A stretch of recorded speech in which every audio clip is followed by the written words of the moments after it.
बेनती करा वीर हरजीत सिंह ढपाली सिख प्रचारक हरजीत सिंह ढपाली वो आप संगतां नाल विचारां दी सांझ पाउणगे।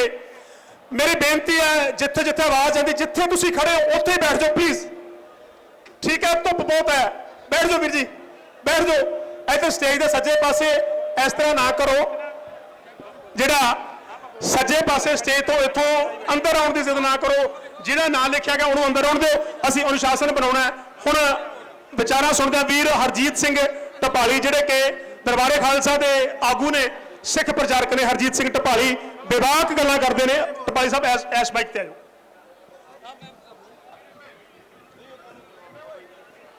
मोदी की गुंडागर्दी के खिलाफ मना में रोष लैके महराज की इस इतिहास धरती ते जुड़ बैठे जुझारू पंजाबियों, वाहिगुरू जी का खालसा वाहिगुरू जी की फतेह। तीन गल्लां करनियां ने। जदों इत्थे 1947 तो पहला आज़ादी वाली लड़ाई चलती सी, उस दो धड़े सी उस लड़ाई दे विच जिहड़े अंग्रेज़ां नाल लड़ रहे सी। एक तो वह सी जिहड़ा अंदर खातों अंग्रेज़ां नाल ही सैटिंग करी बैठा सी, मोहनदास करमचंद गांधी, जिन्हों महात्मा गांधी कहा जाता है।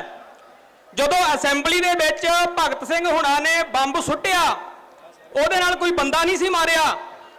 उदों पता की गल्लां हुंदियां सी, गांधी वर्गियां दे चेले की कहंदे सी, जिवें अज जदों किते लाल किले वाली घटना का जिक्र हुंदा ते ओह कहंदे वेखो जी लाल किले ते किवें जा वड़े, दा मतलब सरकारां अंदरों रलियां होईयां सी तां लाल किले तक पहुंच गए। पंजाब दी धरती ते जाए जे रिंग रोड ते गए आ पहुंच के लाल किले ते कोई गुनाह नहीं होया। की कहंदे आ, कहंदे जी अंदरों सैटिंग होनी तां चल गए। ते मैं इन्हां नूं पुछना चाहना, फिर उदों भगत सिंह जदों असैंबली च गया होऊगा बंब लेके, कोई कापी लेके नहीं सी गया, वो पेन लेके नहीं सी गया, वो बंब लेके गया सी।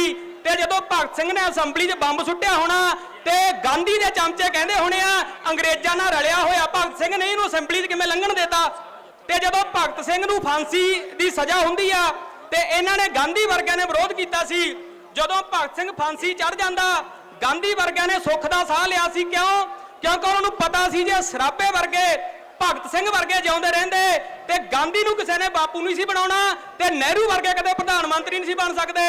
ते अज भी इस किसानी गुस्से वजों जिहड़े पंजाब दे लोग उठ के दिल्ली दे बार्डरां ते बैठे आ, लखा सिधाना, दीप सिद्धू जां बाकी नौजवान उन्हां दी अखां किन्नां दी अखां च रड़कदे आ, जिहड़े अपने आप नूं मुख मंत्री समझदे आ, जिहड़े अपने आप नूं इत्थे आके मंत्री बनना समझदे आ, उन्हां नूं पता है भी इह नौजवान आ जिहड़े साडे राह दा रोड़ा बन सकदे आ।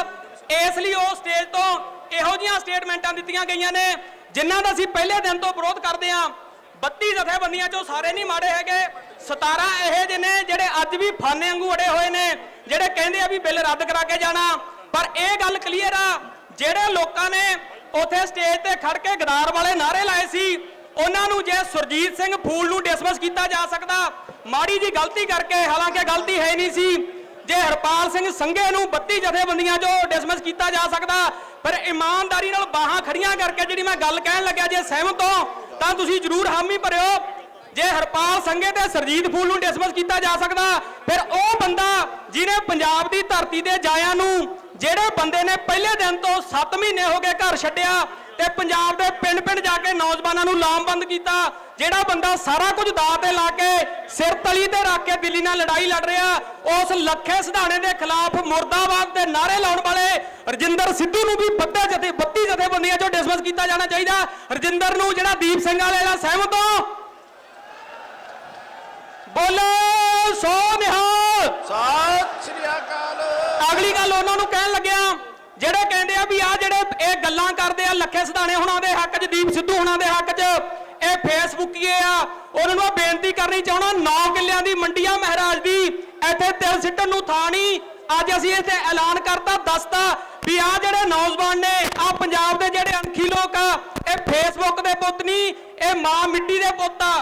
ਅਗਲੀ ਗੱਲ ਕਹਿ ਕੇ ਫਤਿਹ ਬੁਲਾਉਣ ਲੱਗਿਆ ਮੈਂ 6 ਫਰਵਰੀ ਨੂੰ ਵੀ ਬੋਲੀ ਸੀ, ਜਿਹੜੀ ਇਹ ਤਿਰੰਗੇ ਦੀ ਗੱਲ ਕਰਦੇ ਆ ਵੀ ਤਿਰੰਗੇ ਦੀ ਇਨਸਲਟ ਕਰਤੀ, तिरंगे की बेइज्जती करती।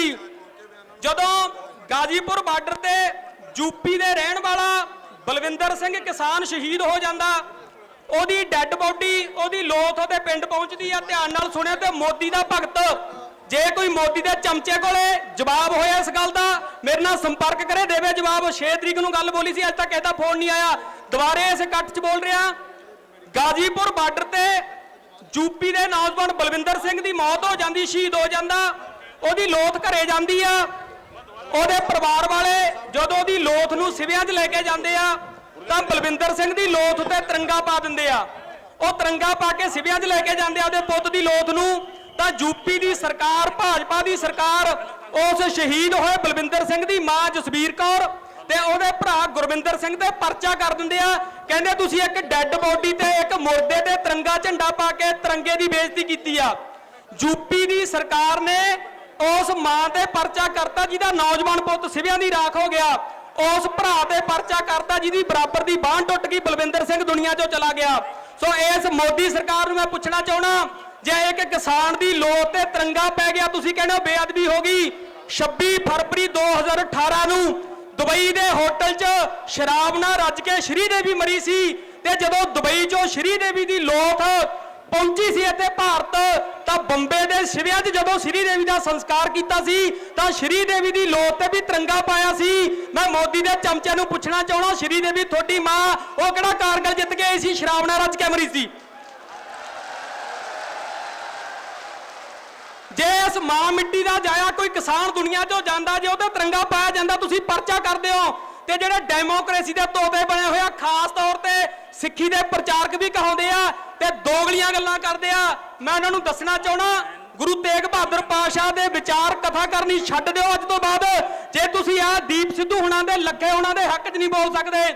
ਮਨੁੱਖੀ ਅਧਿਕਾਰਾਂ ਦੀ ਸਭ ਤੋਂ ਵੱਡੀ ਉਦਾਹਰਨ ਹੈ ਗੁਰੂ ਤੇਗ ਬਹਾਦਰ ਪਾਤਸ਼ਾਹ ਦੀ ਸ਼ਹੀਦੀ। ਹਿੰਦੂਆਂ ਨਾਲ ਵਿਚਾਰ ਨਹੀਂ ਸੀ ਮਿਲਦੇ, ਗੁਰੂ ਤੇਗ ਬਹਾਦਰ ਪਾਤਸ਼ਾਹ ਨੇ ਆਪਣਾ ਸੀਸ ਕਟਾਤਾ ਸੀ। 9ਵੇਂ ਪਾਤਸ਼ਾਹ ਨੇ ਦੀਪ ਸਿੱਧੂ ਨਾਲ ਭਾਵੇਂ ਤੁਹਾਡੇ ਵਿਚਾਰ ਨਹੀਂ ਮਿਲਦੇ, ਲੱਖੇ ਨਾਲ ਤੁਹਾਡੇ ਵਿਚਾਰ ਨਹੀਂ ਮਿਲਦੇ, ਪਰ ਜਿਹੜੀ ਮੋਦੀ ਸਰਕਾਰ ਧੱਕਾ ਕਰ ਰਹੀ ਆ ਖਾਸ ਤੌਰ ਤੇ ਗੁਰੂ ਤੇਗ ਬਹਾਦਰ ਪਾਤਸ਼ਾਹ ਨੂੰ ਆਪਣੇ ਰਹਿਬਰ ਮੰਨਣ ਵਾਲੇ, ਇਹਨਾਂ ਦੇ ਹੱਕ 'ਚ ਜ਼ਰੂਰ ਆਵਾਜ਼ ਬੁਲੰਦ ਕਰੋ।